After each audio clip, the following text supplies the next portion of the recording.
안녕하세요. 크롬사사입니다. 네, 현재 시간이 2026년 3월 19일 오전 6시 20분입니다.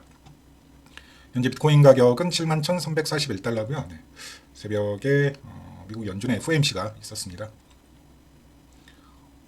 일단 뭐 점도표가 나왔는데 지난 12월 점도표하고 큰 변화는 없었어요. 대략 올해 한 번 정도 금리 인하, 그 다음에 내년에 또 한 번 정도의 금리 인하. 일단 이런 의견이 대다수였고요. 네. 그 다음에 뭐 시장 전망도 인플레이션 우려가 조금 있었지만 미국 성장에 대해서는 GDP 상승에 대해서는 크게 우려를 하지 않는 모습이었고, 네. 그리고 그 전에 어제 이제 밤에 PPI 생산자 물가지수가 발표가 됐었죠. 네. 어쨌든 이제 본격적으로 이 유가가 반영된 경제 지표가 슬슬 나오기 시작하면서 시장이 또 거기에 따라서 반응을 하고 있습니다. 네. 다행히 점도표에서 큰 변화는 없었지만 중립금리를 원래는 이제 3% 정도로 생각하고 있었는데 이게 올해 점도표에서는 3.15 정도로 조금 올라갔다는 부분만 봐도 분명히 이제 연준에서도 지금의 이란 전쟁을 물가 상승, 인플레이션 상승의 하나의 신호로서 보고 있다라고 보고 있고요. 특히 파월 의장의 기자회견에서는 그 부분에 대한 발언이 다시 한번 강조되면서 결국 뭐 비트코인은 21선 테스트를 하러 내려온 상황이었고요. 21선 테스트를 하러 내려온 상황입니다. 아직 이더리움은 21선 터치 못했고, 토탈 차트도 지금 21선을 테스트하고 있습니다. 지금 세력이 또 한 번 좀 저는 그 장난을 치고 있다라고 보여지는데 여기 구간하고 지금 똑같이 가고 있죠. 여기 구간하고 똑같이 가고 있는 걸 확인해 볼 수가 있습니다. 여기 구간하고 지금 똑같이 가고 있네요. 프랙탈이죠, 프랙탈. 여기 구간하고 기간도 똑같은지 한번 볼까요? 기간은 조금 차이가 있네요. 이때도 이제 21선 첫 번째 부비적거리고 똑같잖아요. 지금 의도적으로 한번 깨먹고 두 번째 돌파에서는 61선을 살짝 위로 돌파한 뒤에 다시 한번 21선 테스트하고 마지막으로 이제 121선 세 번째 저항 받으면서 마지막으로 21선 저항 맞고 이제 큰 조정이 나오는 걸 확인해 볼 수가 있는데 지금 이걸 그대로 가고 있죠. 복부 타듯이. 그래서 여기서 21선 돌파하고 다시 21선 깨고 재차 돌파하면서는 61선 살짝 위로 올라왔지만 밀리고 그러면 남은 건 다시 한번 121선을 테스트하는 그런 모양새가 되겠네요. 121선 지금 위에서 내려오고 있고 이렇게 제가 저번 시간에 작도해 드렸던 79,000에서 8만 달러 여기 돌파 여부가 그러면 이 프랙탈과의 동질성을 판단하는 핵심이 되겠네요. 그리고 그 이후에 마지막으로 이제 21선의 저항을 받게 되면 어쩌면 여기까지도 똑같이 갈 가능성도 있을 것 같습니다. 여기까지도 제가 봤을 때 여기까지도 똑같이 갈 가능성이 있을 것 같아요. 제가 저번 시간에 말씀드렸잖아요. 결국 세력이 이 추세를 한 번은 깰 것 같다라고. 여기까지도 어쩌면 똑같이 갈지도 모르겠습니다. 그 다음에 이제 들어올리더라도 들어올릴 가능성을 조금 더 크게 보고는 있는데 그래도 이런 형태로 가지 않겠느냐. 만약에 올라간다 그러면 그래서 똑같이 가고 있습니다. 그래서 여기서는 뭐 반드시 물려있는 평단의 수량은 줄이시거나 아니면 아예 그냥 나는 암호화폐 시장을 어차피 이제 세금 이슈도 있고 올해 내로 빠져나와야겠다. 다른 유망한 시장, 뭐 코스피가 됐든 미국 시장이 됐든 가야겠다라고 생각을 하시면 더없이 좋은 타이밍이 될 수도 있다. 79,000에서 8만 달러 레벨. 이 얘기를 좀 다시 한번 말씀드리고요. 어쨌든 거의 완벽한 또 이제 프랙탈 구조를 만들어내고 있습니다. 여기까지 똑같이 만들었다라는 건 이것도 아마 똑같이 만들 것 같아요. 이게 똑같이 또 떨굴 것 같습니다. 21선 빼면서. 그러면 이제 대부분 이때쯤이 되게 되면 야 여기하고 이제 똑같이 가는 거 아니야? 다들 또 생각을 하시겠죠. 차트 좀 이제 보신다는 분들도 얘기를 할 거고. 보나마나. 이거 떡락이다. 이거 또 이번에도 떡락이다라는 또 관점이 뭐 대세 관점이 되겠죠. 그리고 뭐 어찌 되었건 여기까지 올라왔을 때는 리스크 관리를 하시는 게 또 맞고요. 반드시 물량을 줄이셔야 됩니다. 계속 말씀드리지만 79,000에서 8만 달러, 121선까지 반등시 반드시 물량을 꼭 줄이셔야 돼요. 그럼 역으로 말하면 이 프랙탈 구조가 깨지는 기준은 121선을 돌파하고 올라가는 거겠죠. 이 8만 달러를 돌파하고 올라가게 되면 이때하고는 이제 전혀 다른 구조가 만들어지게 됩니다. 아마도 이제 이란 전쟁이 발생하지 않았으면 저는 여전히 똑같은 프랙탈이 다시 한번 반복되는 건 이건 너무 뻔하지 않느냐. 네, 너무 뻔한 수법으로 네, 운전을 하는 케이스가 비트코인은 별로 없기 때문에 상당히 좀 가격적인 복마전이나 심리전이 많은 차트고 최근에 좀 이런 부분들이 더 많아진 케이스이기 때문에 저는 조금 다르게 봤을 것 같은데 뭐 계속 말씀드리지만 유가가 계속 이 모양이고 뭐 100달러를 이제 뭐 계속 이렇게 좀 위협하려고 한단 말이죠. 네, 102달러까지 올라가고 여기서 좀처럼 떨어지지 않고 있고 그다음에 뭐 호르무즈 해협에서 들려오는 소식 자체도 좋지가 않고 네. 이란의 정유시설이 네, 공격받으니까 이란도 호르무즈 해협 근처에 미국 정유시설을 같이 공격하고 있고 네. 방금 또 이제 트럼프가 얘기를 했어요. 네. 야, 우리 다른 건 건드려도 이제 이번을 마지막으로 정유시설은 공격하지 말자. 또 트럼프가 또 한 발 이렇게 살짝 뒤로 빼고 있죠. 네. 조금 그 이전으로 돌아가게 되면 뭐 한 일주일 전이었나요? 네. 이스라엘이 이제 미국의 그 이란의 석유 저장고를 한번 이제 공격을 하면서 네, 뭐 그때 트럼프가 왜 그런 짓을 벌였냐고 노발대발한 기억이 있죠. 네, 한 일주일 전 뉴스였나요? 네. 그것만 보더라도 지금 트럼프가 제일 무서워하면서 시장이 제일 무서워하고 우리도 제일 무서워해야 되는 건 그냥 요거인 것 같아요. 네, 인플레이션인 것 같습니다. 같은 얘기 또 반복해서 죄송합니다. 이게 다시 들썩거리게 되면 정말 트럼프가 지난 1년 조금 넘는 과정에서 정말 진심이었던 게 딱 하나가 있다면 저는 이제 석유값을 오일값을 잡는 거에 대해서는 진심이었다라고 보고 있거든요. 네. 금리 인하를 위해서는 트럼프가 원하는 대폭 금리 인하를 위해서는 인플레이션을 잡아야 되고 네. 이건 선거 준비 과정에서 어포더빌러티 관점에서 제일 중요한 즉 유권자들이 체감할 수 있는 가장 중요한 이제 투심에 영향을 미치는 지표가 물가거든요. 네. 그래서 뭐 마두로부터 해가지고 그다음에 작년에 중동 뻔질나게 다니면서 증산 계획을 계속 네, 뭐 실천에 옮길 수 있도록 만든 부분도 있죠. 네. 그래서 이해를 못하는 거예요. 네. 뭐 미국 공화당 내부에서도 그렇고 아니 저 벌집을 왜 건드렸지? 라는 생각을 하는 거죠. 네.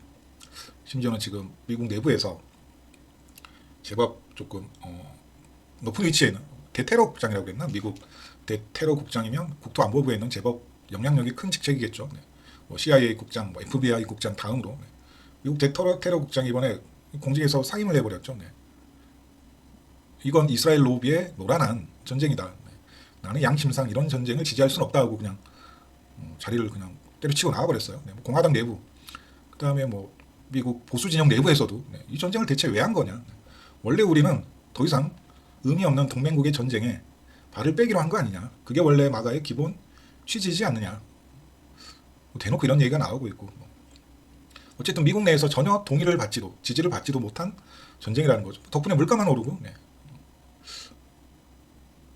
뭐 상당히 좀 곤란한 지금 상황에 처해 있는 거죠. 네, 트럼프는 혹자는 이것도 다 트럼프의 계산이다. 야 이게 그건 너무 트럼프를 과대평가하는 거 아닌가요? 네. 머니코믹스의 알상무가 뭐 그런 얘기를 하잖아요. 네. 아니, 트럼프가 그렇게 치밀한 사람은 아닌 것 같다라는 네. 그런 계산이 있었으면 선거를 앞두고 이 민감한 시기에 이 전쟁을 네, 벌릴 리가 없죠. 그냥 이스라엘이 그냥 우리 형님 같이 한번 칩시다. 네. 왜 그 이스라엘의 부탁을 들어줬는지에 대해서 뭐 여러 가지 의견이 있지만 네. 뭐 어쨌든 뭐 지금 유가가 이래서는 결국 금리 인하도 없고요. 네. 우리가 기대하고 있는 네, 돈풀기 혹은 QE 사이클도 이제 물 건너 가는 거죠. 네. 그래서 네, 뭐 좀 무의미합니다. 네. 뭐 이런 이제 기술적 분석 눈에 보이니까 하긴 해야겠지만 이게 잡히지 않으면 뭐 모든 온체인이든 기술적 분석이든 다 무의미하다고요. 오히려 만약에 이제 다시 한번 강조드리지만 기름값이 이제 여기서 놀아버린다. 100달러 위에서 150달러에서 장기간 횡보를 해버린다. 이때처럼 한 1년 정도. 그럼 이거 저점 갱신된다라고 보는 게 더 맞죠. 6만 달러 이 저점 결국엔 갱신된다라고 보는 게 맞습니다. 그러니까 우리가 이제 여기에서 뭐 제법 센 반등이나 큰 상승을 얘기하려면 기름값은 무조건 잡혀야 돼요. 네. 트럼프가 제일 무서워하는 것도 이거고 시장이 제일 무서워하는 것도 이거고 연준이 제일 무서워하는 것도 이거거든요. 인플레이션이거든요. 네. 결국 또 우리는 또 계속 이걸 볼 수밖에 없고 네. 뉴스에 따라서 네. 기름값이 오르면 네. 간밤에 FOMC도 있었지만 네. 이렇게 요만큼 오르니까 네. FOMC에서도 다소 매파적인 발언이 나왔고 네. 시장이 이제 좋지 않은 상황에 처한 것을 확인해 볼 수가 있습니다. 그래서 일단 뭐 기술적으로 말씀드리게 되면 일단 또 이 가격을 운전하고 있는 운전수는 다시 한번 지난 11월부터 네. 올해 1월까지 이어졌던 이 석 달짜리 이 수렴 구조를 똑같이 흉내내고 있는 프랙탈이 만들어지고 있다는 부분. 그리고 이 프랙탈의 완성은 과연 다시 한번 121선에서 저항을 받을 것인가. 이 저항 이후에 21선을 깬 뒤에 마지막으로 또 여기와 같은 저항 테스트가 나오면서 큰 가격 하락이 또 한 번 나올 것인가. 당연히 이 가격 하락의 명분은 뭐가 될까요? 뭐 이란 전쟁이 되겠죠. 이 가격 하락의 명분은 이란 전쟁이 되겠죠. 구실거리는. 일단 구실거리는 있어야 되니까. 그러지 않겠습니까? 참고로 여기 이제 구실거리가 뭐였죠? 이 하락 좀 복습 좀 한번 해봅시다. 이 하락의 구실거리는 뭐였죠? 캐비너시 진영이었죠. 이건 타이밍상 분명합니다. 이때 어떻게 하락이 나왔냐면 먼저 금요일에 금하고 은이 일일 기준 대폭락을 하죠. 은 같은 경우 하루 만에 30%가 넘게 떨어지고 그때 비트하고 나스닥은 그래도 좀 버텼습니다. 하지만 주말 지나면서 결국 비트코인하고 나스닥도 버티지 못하고 결국 그 과정에서 금하고 은의 상당한 포지션을 가지고 있는 어떤 주체들이 빠르게 청산을 막기 위해 증거금을 넣는 과정에서 황금성이 빠른 비트코인하고 주식을 대거 처분하지 않았느냐 뭐 그런 얘기가 돌고 있죠. 이른바 청산 데스 스파이럴이 돌면서 여기까지 왔다는 얘기가 있고 여기의 하락도 뭐 명분은 상당히 분명했죠. 여기 하락도 뭐 그러면서 마이클 스테이티가 결국 회사 보유분으로 가지고 있는 비트코인을 시장에 청산할 수밖에 없는 상황까지 갈 것이다. 평단 아래로 내려왔으니까. 여기도 이제 MSCI라는 편출 이슈가 있었죠.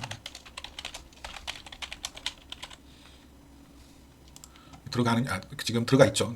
그 지위를 유지하느냐 아니면 퇴출 당하느냐. 이건 약간 JP 모건이 작업친 느낌이 조금 있고요. 이게 5월에 다시 한번 이제 심사가 있는 걸로 알고 있어요. 5월에 계속 남아있게 되는지 아니면 퇴출되는지. 그래서 저는 이제 기간적으로 보게 되면 멤버십 분들은 좀 얘기를 드렸는데 3, 4월 반등장은 원래는 제가 이렇게 생각했죠. 좀 세게 나올 것이다. 나온다. 5월은 조심하자. 이거 뭐 약간 주식 오래 하시는 분들은 격언이죠. 주식 오래 하시는 분들이 1년 중에 제일 조심해야 될 달이 5월하고 9월입니다. 그래서 코스피 같은 경우에도 좀 그런 말씀을 드렸죠. 6월에 지방선거가 있고 지금이 조기 대선을 통해서 출범한 기존 야당 정부라고 생각을 하게 되면 지금과 같은 똑같은 상황이 지난 97년, 98년에 있었고 당시에도 코스피 기준 마지막 탈출 자리가 지방선거 한 달 전 5월 초였다라는 얘기를 조금 드렸었던 것 같은데 그거하고도 좀 일맥상통합니다. 어쨌든 그럼 3, 4월에 최대한 이제 높게 뽑아 올려놔야겠죠. 5월은 조금 조심해야 되고 여름은 이제 전통적으로 재미없으니까 횡보하게 되고 결국 우리가 기대해 볼 수 있는 건 뭐 케빈 씨가 특별히 대놓고 돈을 푼다는 정책을 하지 않는 이상은 그래도 그냥 4분기는 좀 지나야지 불확실성 다 해소되고 그 이후에 좀 크게 베팅해야 되는 사이클이 오지 않을까. 근데 또 4분기 되면 국내 시장 기준으로는 이제 세금 이슈가 또 코앞에 다가오니까 결국 이것저것 정리하게 되면 만약에 나는 정말 비트코인 장기 투자를 하는 게 아니고 그냥 가격만 보고 나는 뭐 비트코인에 대한 생각 그런 거 없다. 그냥 뭐 개수가 정해져 있고 이게 인플레이션 해칭 자산 그런 거 나는 필요 없고 그냥 나는 돈 벌려고 하는 거다. 그리고 물려가지고 미련 못 버리고 빠져나가지 못해서 계속 그냥 남아있는 상황이다. 그런 분이시라면 무조건 저는 그래서 3, 4월 반등장에 탈출을 하셔야 된다. 제법 세게 나올 거니까. 이게 기본적인 이제 저희 관점이었는데 여기서 이제 제가 생각하지도 못한 이란 전쟁 이슈가 터지면서 이 3, 4월 반등장도 제가 생각했던 타격 목표가보다도 이제 훨씬 더 못 미치면 한 단계 조금 아래로 잡아야 되는 또 같은 얘기지만 무조건 보수적으로 봐야 됩니다. 내가 반등의 최대치를 CME 갭으로 보고 있었다면 그 한 단계 아래로 보셔야 된다고요. 이제 8만 달러로 내가 반등의 최대치를 94,000, 95,000 레벨로 봤다면 또 그 한 단계 아래인 CME 갭으로 봐야 되고 나는 좀 시장에 대한 기대감이 커서 결국 케빈 씨도 트럼프 말 잘 들을 것이다. 꼬리 흔드는 개가 될 것이다. 그래서 이번엔 돈 푼다.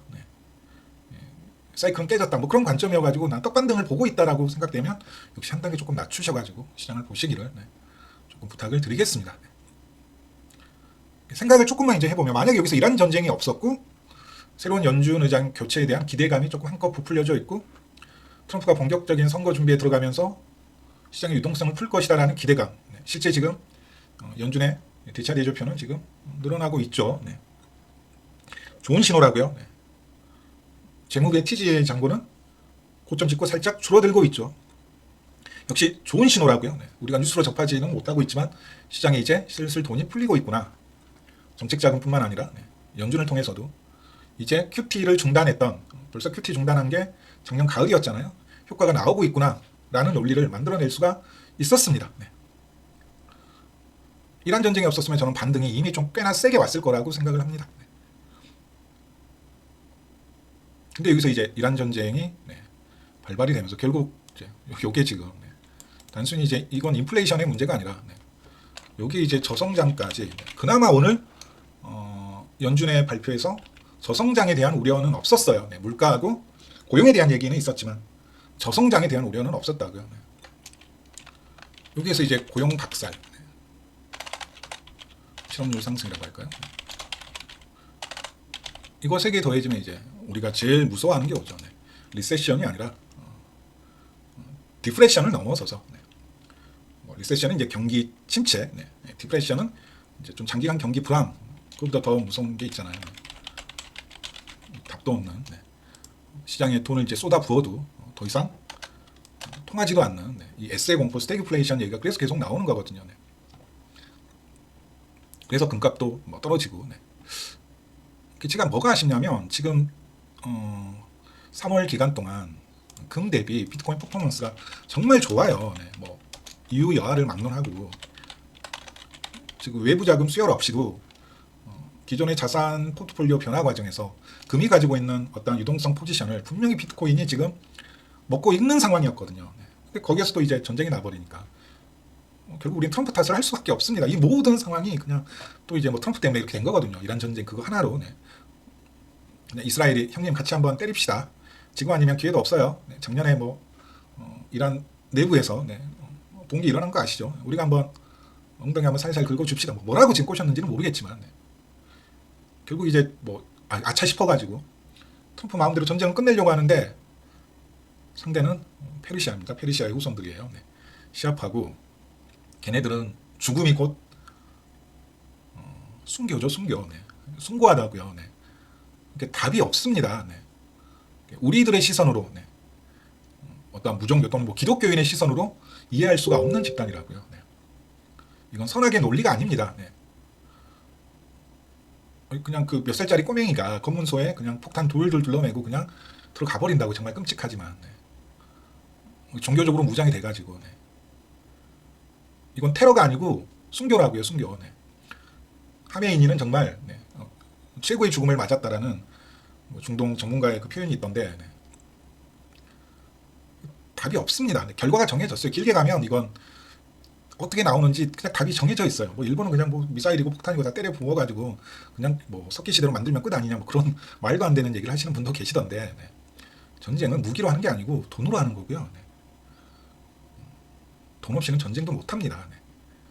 근데 이란은 돈 없이도 전쟁을 수행할 수 있는 종교적인 신념으로 가장 똘똘 뭉쳐있는 국가 중에 하나거든요. 등치도 크고 국토 지형도 딱 아프가니스탄처럼 산악 지형이 어마어마합니다. 그걸 지상군으로 들어가가지고 그 말도 안 되는 겁니다. 그 전쟁 치르느라 미국이 부채에 못 갚아가지고 파산되는 게 더 빠를 겁니다. 아니면 그냥 지금처럼 인플레이션을 조져버리면 되거든요. 단순한 이제 뭐 군사력 비교로 말할 수 있는 그런 싸움이 아니에요. 무기가 있다고요. 무기가. 기름이라는 무기가 있어요. 핵이라는 무기는 없지만. 그래서 지금 상황을 닉슨 때하고 뭐 상당히 비슷하게 보는 사람이 많죠. 결국 닉슨의 끝은 뭐였나요? 닉슨 독트린으로 끝났거든요. 결국 전쟁 수행하다가 미국 부채 쌓이고 더 이상 이제 해외 주둔비나 아니면 이른바 전 세계 경찰로들 할 수가 없으니까 돈 들어가지고 우리 빚 많아서 이제 못하겠다. 무기 찍어내려면 돈이 필요하거든요. 그래서 동맹국들 알아서 니들 지켜라. 그때 나온 게 이른바 실제 주한미군 철수 얘기가 나왔습니다. 실제 병력 일부가 줄었고요. 지금 우리나라에서 주한미군 이제 무기가 없으니까 새로 찍으려면 시간이 필요하고 돈이 드니까 그래서 지금 국내에 배치된 패트리어트 빼고 사드도 빼내는 이유가 그때하고 묘하게 똑같다고요. 그때 그러면 이제 박정희가 선택했던 게 뭐냐? 야 미국 저희들 못 믿겠다. 그래서 핵무기 만들자, 우리 미사일 만들자 해가지고 결국 그거 이제 하다가 박정희가 암살당했다라는 이제 얘기가 있죠. 상당히 설득력이 있잖아요. 지금 이란 두드려 맞는 것 그걸 보게 되면 설득력이 있다고요. 네. 그리고 그렇게 갈 수밖에 없습니다. 네. 우리가 죽게 생겼는데 뭐 그깟 네. 세계 경찰 노릇, 세계 일장 노릇 그게 지금 마가의 기본적인 생각이거든요. 네. 트럼프가 뭐 젊었을 때부터 뭐 신문사설에 그런 글을 기고했잖아요. 네. 언제까지 우리가 전 세계 미국 동맹국들 그걸 동맹국들이라 불러야 될지도 모르겠지만 그 동맹국들의 희생양이 되어야 되느냐. 네. 그게 군사적으로든 경제적으로든. 네. 그래서 우리는 경제적으로는 관세를 때리자. 우리는 더 이상 호구 노릇을 해서는 안 된다. 네. 군사적으로는 더 이상 국제 분쟁에 개입을 해서는 안 된다. 네. 의미도 없는. 네. 실제 트럼프가 뭐 아프간 철군에 대해서 뭐 상당히 좀 적극적이었고요. 네. 그래서 아무도 지금 이 전쟁을 지지하는 사람은 없습니다. 네. 유럽에서도 그렇죠. 뭐 유럽은 대놓고 그냥 우리 발 뺄 거거든 관심 없다. 네. 지금 뭐 사실상 왕따를 당하고 있잖아요. 손을 여기저기 내밀고 있다고요. 돈이 드니까. 네. 야, 이 호르무즈예요. 친구들아 같이 한번 조금 호의 한번 해보자. 네. 이란 문제 이거 친구들아 같이 한번 우리 해결 한번 해보자. 손 한번 조금 빌려주라. 네. 뭐 전 세계 손을 벌리고 있는데 네. 그 어느 하나 나라 지금 뭐 나서는 데가 없다고요. 네. 뭐 유럽도 그렇고 뭐 심지어는 중국, 한국, 일본에도 손을 벌렸는데 네. 조금만 생각해 보면 우리 노무현 시절에 보면 부시가 부탁하니까 네. 이른바 자위통 부대 파병을 해줬다고요. 네. 그게 이제 부시 입장에서는 너무나 고마웠는지 아시는 분이 있을지는 모르겠지만 부시는 이제 작은 부시 얘기예요. 네. 보수당, 네. 미국의 공화당 대통령임에도 불구하고 거의 해마다 찾고 있죠. 네. 그 노무현 대통령 네. 그 기일 되게 되면 봉하마을을 거의 해마다 찾고 있다고요. 네. 그때 결국 뭐 상당히 국내에 유리한 한국에 유리한 네. 자유무역 협정도 맺게 된 것도 뭐 그 때문이라는 얘기가 있어요. 네. 정말 아시아 국가에서는 베트남 전쟁 이후로 너네들이 가장 우리를 잘 도와줬다. 너무 그냥 진심으로 고마운 거죠. 네. 그때 뭐 이라크 전쟁도 뭐 세상에서 가장 추악한 전쟁이라고 욕을 많이 처먹던 전쟁이었고 뭐 대량무기 뭐 없앤다라는 네. 미명 아래 들어갔지만 네. 결국 대량 학살 무기는 없었고 네. 살상 무기는 없었고 네. 그냥 후세인하고 후세인 일가만 조진 결과였죠. 네. 그 이후에 그럼 좀 중동 문쟁이 안정화됐느냐? 네. 대놓고 악당 역할하는 깡패 하나 없애니까 네. 그 아래로 이제 더 분열되면서 또 그 분열된 조직에서 더 큰 악마가 나왔죠. 그게 IS잖아요, IS. 네. 이라크 조전하니까 이제 IS가 네. 이라크뿐만 아니라 중동에 이슬람 제국을 다시 만들자라는 더 빡센 애들이 그냥 나와버린 거거든요. 네. 이걸 뭐 메두사의 표현하기도 하죠. 네. 머리를 잘라내니까 작은 머리가 여러 개 나오고 또 그 작은 머리끼리 서로 경쟁해서 또 큰 머리가 하나 또 나온다라는 거죠. 네. 그러니까 뭐 몇 가지 이제 과거 사례만 들더라도 이건 뭐 답이 이미 나와 있는 문제입니다. 네. 빨리 하루라도 빨리 그냥 마무리되어야 될 전쟁이죠. 네. 모두에게 있어서 행복한 네. 이스라엘 빼고 네. 네타냐후 빼고 네. 그래서 뭐 국제 정세가 묘하게 1970년대에서 70년대 말까지 여러 번의 중동 전쟁, 석유 파동, 인플레이션, 스태그플레이션, 통화 체제가 완전히 바뀌면서 페트로달러 시대가 시작되고 근본 이제가 사실상 완벽히 폐지된 몇천 년을 유지하던 네. 그 전까지는 이제 브레이튼 우드 체제였잖아요. 네. 금하고 달러하고 이제 연동이 되는. 네. 근데 거의 50년 만에 뭐 이런 시기가 왔어요. 네. 그러면 뭐 혹자는 뭐 이번 전쟁을 계기로 페트로달러 시대가 강화될 것이다. 뭐 이런 얘기 하시는 분도 있지만 저는 솔직히 설득력이 없습니다. 네. 뭐 그런 의도를 가지고 이란을 쳤고 마두로를 쳤다. 네. 그건 너무 네. 저는 트럼프를 과대평가하는 거 아닌가. 네. 근데 역으로 네. 지금 그 미국의 오판으로 인해 가지고 저는 페트로달러 시대가 저물 수도 있다라고 생각을 합니다. 그렇다고 해서 페트로달러를 대체하는 위안화 네. 혹은 뭐 브릭스 국가를 중심으로 한 또 다른 국가의 중앙화된 화폐가 네. 페트로달러를 대체할 것 같지는 않고요. 네. 비트코인 입장에서는 오히려 이게 더 장기적으로 봤을 때 물론 이제 중간 과정에서 많은 어려움을 겪고 가격 변동성을 겪겠지만 네. 상당히 좀 급진적으로 변하는 케이스긴 하지만 페트로달러 시대가 저물게 되면 지금 이 AI하고 디지털 시대에서 그 페트로달러를 대체할 수 있는 건 비트코인 빼고는 없죠. 네. 스테이블 코인은 그 페트로달러를 어떻게 해서든지 링거 꼽아가지고 수명 연장을 시켜보겠다라는 트럼프하고 미국의 의지고요. 베센트의 의지고요. 네. 계속 지금 페트로달러의 지위가 약해지고 있으니까 지금 달러의 도미넌스 자체가 빠지고 있으니까 네. 그 수명을 연장시켜보겠다라고 지금 이제 꺼내든 게 스테이블 코인이고 네. 거의 모두 월과 그루가 스테이블 코인을 밀고 있죠. 네. 그래서 지금 서클 차트가 바닥 대비 그렇게 올라간 거고 네. 그래서 코인베이스 차트가 바닥 대비 그렇게 올라간 거고 네. 그래서 저는 이제 좀 급진적일 수도 있지만 아예 그냥 그래 비트코인 좀 가격 하락 크게 나올 수도 있겠지만 그냥 이참에 미국이 지금 어떻게 해서든지 연장시키려고 하고 있는 이 달러 패권 시대가 그냥 저무는 것도 나쁘지는 않겠구나. 일종의 이제 합의라고도 볼 수가 있는데 대놓고 그냥 비트코인으로 넘어가기 전에 약간의 뭐라고 해야 되나요? 중간 단계로서 완충 장치로서 만들어진 게 스테이블 코인 아닌가라는 생각도 조금 해보고 있습니다. 결국 스테이블 코인 뒤에는 스테이블 코인 1달러하고 1USDT, 1USDC하고 패깅되는 달러라는 게 있거든요. 즉 뭐 석유 대금이 혹은 수출 대금이 스테이블 코인으로 결제가 된다라는 이제 얘기가 나오잖아요. 그러면 사용처도 많아지고 그래서 서클이 유망하다는 얘기도 나오고. 근데 이건 또 다른 이제 페트로 달러의 연장이란 말이죠. 그냥 그 형태만 바뀌었을 뿐. 좀 어쩌면 이제 이란 전쟁이 지금 봐서는 이게 악재이고 가격 안 오르니까 속도 막 타고 그러겠지만 장기적으로 보면 한번 큰 뭐 어려움은 겪을 수도 있지만 어찌 보면 야 그럼 이제 달러가 무용지물 되면 그 다음 선택은 그냥 선택의 여지가 없습니다. 비트코인 빼고는 선택의 여지가 없어요. 이 AI 시대, 이 디지털 시대, 과거로 회귀할 수는 없거든요. 여기서 과거로 회귀한다는 얘기는 첫 번째는 또 다른 중앙화된 화폐이고 두 번째는 금이죠, 금. 혹은 은. 조금 더 거슬러 올라가면 뭐 조개 껍데기와 같은. 그러니까 그때까지 비트코인이 뭐 죽지만 않고 살아만 있으면 결국 간택을 받을 수밖에 없는 위치 아닌가. 이건 되게 급진적인 케이스고 큰 후유증 없이 서서히 이 통화체제가 전환된다는 관점에서 봐도 결국 대안이 될 수 있는 건 비트코인밖에 없다. 그래서 지금 비트코인 진영 내부에서도 똑같은 얘기 또 이상한 얘기가 반복돼서 죄송해요. 두 개의 진영이 있습니다. 하나는 조금 가치 저장 수단으로서 프레임을 밀어붙이자는 쪽이 있고 아니다. 무슨 가치 저장 수단이냐. 백서를 읽어봐도 비트코인은 이건 화폐다.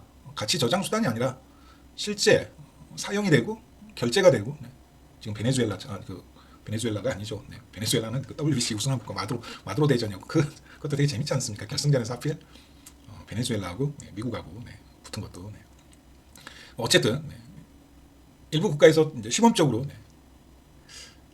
거기에 이제 많은 시간과 돈을 투자하고 있는 그룹들도 있고요. 이른바 사이버펑키 1세대 중에 그 세상을 만들기에 비트코인으로는 좀 힘들지 않느냐. 스마트 컨트랙트 기능이 없고 비트코인 한 블록이 가지고 있는 내부 용량 속에 그걸 다 집어넣기에는 그래서 만들어진 게 이더리움이고 야 이더리움도 너무 느리다. 병렬 처리가 안 된다. 그래서 나오는 게 또 다른 레이어 1과 레이어 2 애들이거든요. 그냥 그렇게 이해하시면 됩니다. 그럼 결국 우리는 이제 써야 돼요. 사용되어져야 돼요. 그래야지 더 많은 사람들이 익숙하게 생각하는 거고 그냥 약간 그 비트코인 하면 눈에 이제 실체가 없다 보니까 여전히 사기다. 그래서 그걸로 뭘 할 수 있는데 라는 이제 기초적인 질문을 하는 케이스가 많거든요.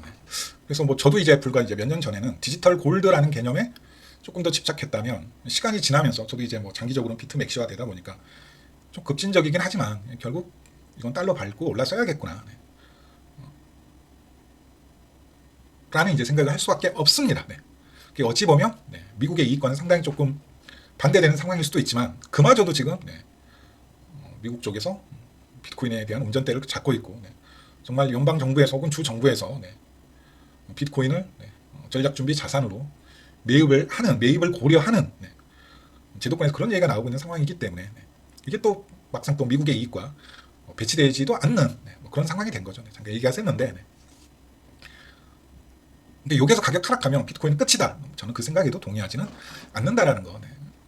뭐 누군가의 얘기처럼 비트코인의 매력은 가격이 아니라 이 대체할 수 없는 세상에 그 어디에도 존재할 수 없는 대체할 수 없는 어떤 시대적 혹은 환경적인 유리함이지 않을까. 디지털 AI 시대. 그 다음에 어쨌든 중앙화된 화폐 시대가 머물고 있다는 거, 저물고 있다는 거. 뭐 AI 에이전트한테 어떤 일상이나 업무를 맡겼더니 코인을 채굴하거나 아니면 코인 시장 쪽에서 수익 모델을 찾는 그런 AI가 나오고 있다는 얘기도 들리잖아요. 근데 머스크도 대놓고 그걸 지금 추진 중이잖아요. 트위터에서 쓸 수 있는 화폐가 뭐 일반적인 화폐는 아니겠죠, 당연히. 지금처럼 무슨 페이에 뭐 카드를 등록하거나 아니면 통장을 연계시켜가지고 거기에서 결제가 되는 그런 시스템은 아니고 그냥 스테이블 코인으로 그냥 직방으로 거래가 되는, 아니면 또 다른 이제 코인으로 그런 시대가 오겠죠. 통장에 돈이 꼽히는 게 아니라 암호화폐 지갑에 돈이 꼽히는 시대가 오는 거죠. 뭐 조금 이제 뭐 섣부른 얘기일 수도 있지만 월급 영세서가 통장에서 확인되는 게 아니라 통장에서 확인한다는 얘기는 은행이라는, 또 계속 이상한 얘기하고 있네. 또 다른 중간다리를 거치면서 수수료 구조가 발생하고 통장에 돈이 꼽히기까지 시간이 걸린단 말이죠. 며칠의 그 처리 시간이, 마치 주식 예수금이 뭐 바로 안 들어오고 시차를 두고 처리가 되듯이. 근데 이걸 스마트 컨트랙트를 이용해서 쏜다라고 해봅시다. 이건 뭐 처리 속도나 처리 비용에서 비약적인 비용을 아낄 수가 있거든요. 그래서 저는 개인적으로 오늘 좀 이런 얘기를 많이 하네요. 쓸데없는 얘기를. 이 제일 쓰기 좋은 데가 어디냐면 그 국가 예산 집행에서 저는 쓰는 게 제일 좋은 것 같아요. 국가 예산 집행. 조달청이 하는. 쓰는 돈 엄청 많을 거거든요. 그 다음에 뭐 확인되지 않는. 근데 이걸 블록체인 상에서 처리하게 되면 모든 거래가 다 남고 그 모든 거래 장부를 누구나 또 들여다볼 수 있기 때문에 이 세금 도둑들이 많이 줄어들지 않겠습니까? 생각을 해보세요. 뭐 저번 코로나 시대 때도 그렇고 지금 새 정부 들어서면서 뭐 민생 지원금 같은 거 전 국민한테 쏠 때 한번 생각을 해봅시다. 카드사나 아니면 뭐 특정 이제 기관이나 아니면 중앙화된 업체를 통해서 한 단계 걸쳐서 쏘는 거하고 그냥 스마트 컨트랙트로 그냥 클릭 한번 딱 하게 되면 몇십만 개의 주소로 띠리리리 비용 절감이 몇천억 정도는 순식간에 저는 절감될 거라고 보고 있거든요. 제가 기억하기로는 그 대상자 출연해고 그 대상자들한테 돈을 지급하는데 드는 그 비용조차도 제가 알기로 몇천억인 걸로 알고 있어요. 몇백억, 몇천억 수준인 걸로 알고 있습니다. 근데 그걸 스마트 컨트랙트로 쏜다고 생각해 보세요. 우리가 그 코인 에어드랍 받듯이 그냥 지갑에서 클릭하면 자격 요건 딱 뜨면서 누르는 순간 뭐 몇 초 안에 들어오니까 자기 지갑으로 그걸로 또 바로 이제 뭐 일상생활에서 쓰는 뭐 그런 시대가 도래할 수 있는 거거든요. 조금만 생각해 보면 그 시대로 갈 수밖에 없습니다. 만약 세상이 계속 지금처럼 모든 게 디지털화되고 모든 게 인공지능화되고 그래서 저는 이제 그런 미래를 보고 미래에셋과 같은 혹은 블랙록의 그 레리 핑크와 같은 지금 박현주 미래에셋 회장이 가장 관심 갖고 있는 게 결국 첫 번째가 토큰하고 웹투 자산을 이제 그렇게 조금 구식과 같은 장부 일일이 대조해 가면서 이게 사고 팔고 일일이 장부 대조해 가지고 그래가지고 예수금이 바로 이른바 황금성이 약간의 시간이 존재한다고요. 이 물건을 팔면 내가 바로 쓸 수 있는 그만큼의 돈이 내 통장에 꼽혀야 되는데 다시 그걸 어디 쓰려면 기간이 필요로 하죠. 뭐 부동산은 더 큰 기간이 필요로 하고 금은 말할 것도 없고 비트코인의 가장 큰 장점은 단점이기도 하지만 이 황금성에 있는 거거든요. 빠르게 돈으로 바꿔서 그걸 어디에서나 바로 쓸 수 있다는 거죠. 이틀 뒤에 입금됩니다. 3일 뒤에 입금됩니다. 일주일 뒤에 한 달 뒤에 입금돼 그런 거 없거든요. 특별히 인증 절차 필요 없거든요. 그래서 뭐 요런 그래서 이제 어떠한 이제 가격 변동성도 버틸 수가 있는 거죠. 어찌 생각해 보면. 근데 이건 제가 가지고 있는 생각이기 때문에 다른 사람한테 이걸 이제 강요할 수도 없는 거고 무조건 또 이렇게 된다라고 주장할 수도 없는 거죠. 다시 조금 차트로 와가지고 어쨌든 상당 부분 또 프랙타를 따라가고 있다라는 거. 일단 21선은 지켜야 돼요. 그 관점에서 보게 되면 여기 종가가 깨진 것도 뭐 썩 좋은 신호라고는 볼 수는 없는데 여기 종가가 못 지켜지고 깨진 것도 썩 좋은 신호라고는 할 수는 없는데 어쨌든 21선은 지금 지켜내야 됩니다. 이때도 여기 종가는 깨진 뒤에 21선 지지는 받았으니까 그리고 21선 지켜내려면 다시 처음으로 돌아가서 얘가 진정이 돼야 되고 그러려면 이란, 미국, 이스라엘 사이에 무슨 얘기가 나와야 돼요. 뭐 온갖 뻥카 뭐 호의를 해준다. 뭐 운항하는 유조선들 보험 업무도 보험과 관련된 문제도 우리가 다 처리해주겠다라는 이제 온갖 뻥카를 쳤지만 막상 실행하려고 보니까 이게 만만치가 않고 뭐 돈은 돈대로 들고 그래서 어쨌든 좀 이 부분을 말씀드리고 싶고요. 이 7만 달러 초반은 상당히 좀 괜찮은 가격입니다. 저도 조금 그래서 매수를 받았어요. 손절이 짧으니까 레버리지 포지션을 좀 잡았습니다. 네. 불타기를 했어요. 네. 원래 가지고 있는 포지션이 지금 한 절반 정도, 절반 이상 날렸겠구나. 네. 여기 하단에서 계속 잡았던 평단 관리하면서 잡아오던 포지션이 있었거든요. 네. 상단에서 팔고 104,000달러 넘어가면서 절반 이상 다 팔았는데 21선 뚫어낼 때 71,000달러 부근에서 지금 다시 또 새벽에 매수를 불타기로 좀 개수를 늘렸습니다. 조금 단기적으로 보게 되면 단기적으로 보게 21선도 21선인데 이런 게 조금 보이더라고요. 뭐 로그에서도 그렇고 선형에서도 그렇고 이런 모양이 조금 보이길래 보시게 되면 뭐 전형적인 헤드앤숄더라고 해도 되고 상당히 조금 정형적인 모양이 나왔죠. 단기 조금 더 단기 프레임에서 보게 되면 근데 그 이게 이제 딱 FOMC 그 뭐죠? 파월 이제 연설이 나온 구간이었는데 여기서 밤새 3번을 지지를 받더라고요. 그래서 요거는 지지 받겠는데 여기 구간에서 좀 매수를 받아놓은 상황입니다. 아직 이게 그대로 빠진다라는 확정적인 생각을 할 수는 없는 상황이고요. 조금 더 지켜봐야 될 것 같아요. 단기적으로는 이제 1시간봉 요 위로 어쨌든 21선만 지켜내게 되면 반등의 가능성 계속 열려 있다라는 거죠. 그래서 21선의 지지 가능성, 그 다음에 채널의 하단에서 리퀴드 수입 이후에 올라갈 가능성을 두고 매수를 받아놓은 상황입니다. 뭐 당연히 1차 수익 실현 자리는 여기가 되겠죠. 여기가 되겠죠. 아니면 여기 두 자리에서 아마 1차 수익 실현을 할 것 같아요. 이렇게 두 자리 채널 중단하고 상단하고 또 뭐 이렇게 된 상황입니다. 굳이 말씀드리면 15분봉 1시간봉에서 다이버전스는 만약에 이제 양봉 하나가 나오게 되면 다이버전스는 1시간봉에서 마련이 되겠네요. 그래서 좀 평단 여유가 있어가지고 불타기를 하더라도 평단이 67,000 여기서 더 이제 불타기 하게 되면 조금 더 올라오겠지만 평단이 67,000 정도 되니까 일본 기준 21선이 손절이라고 하면 그건 손절이 아니고 그냥 약 입절로 빠져나올 수가 있겠구나라는 생각이 들더라고요. 그냥 일본 기준 21선 깨면 던지면 되니까 뭐 최소 본절 또는 약 입절로 빠져나올 수가 있겠구나라는 생각이 들어가지고 뭐 현물 매수하기엔 조금 애매한 가격이고 좀 그렇게 새벽에 조금 매수를 받은 상황이고요. 기준은 21선하고 그 다음에 타겟 목표가가 여기입니다. 93,000달러, 98,000, 93,000 뭐 이렇게 되더라고요.